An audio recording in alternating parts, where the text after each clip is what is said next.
स्वकर्तृत्वाचा ठसा उमटवणाऱ्या गुणवानांचा झी24 तास कडून महाराष्ट्र गौरव पुरस्काराने सन्मान। आज रात्री 9 वाजता पाहता येणार नेत्रदीपक सोहळा।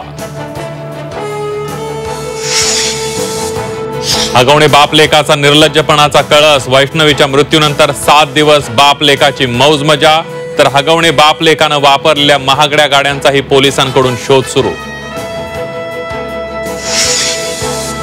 बावधन पोलीस स्टेशन मध्ये हगवणे कुटुंबियांची दुपारपासून कसून चौकशी। वैष्णवीचा अमानवीय छळ केल्याप्रकरणी संपूर्ण हगवणे कुटुंब गजाआड।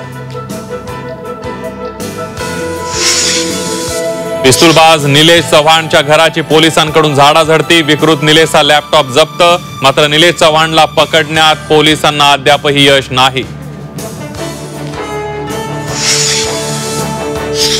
लाडकी बहीणच्या निधीची जमवाजमव करताना सरकारची दमछाक। आदिवासी विकास विभागाचा निधी लाडकी योजनेसाठी वळवला। 357 कोटी रुपये लाडकी बहिणींसाठी वळते।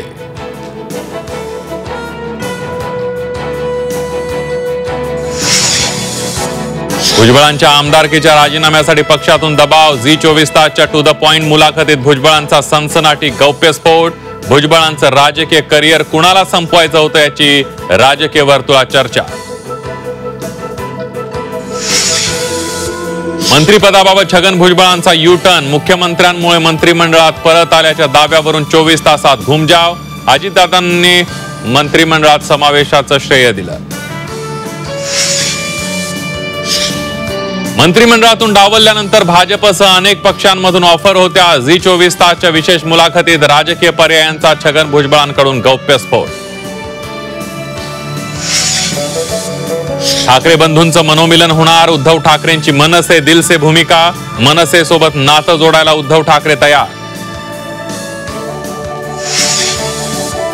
भाजपनं निवडणुकीत पराभवासाठी प्रयत्न केल्याचा माजी मंत्री धर्मराव बाबा आत्राम यांचा आरोप।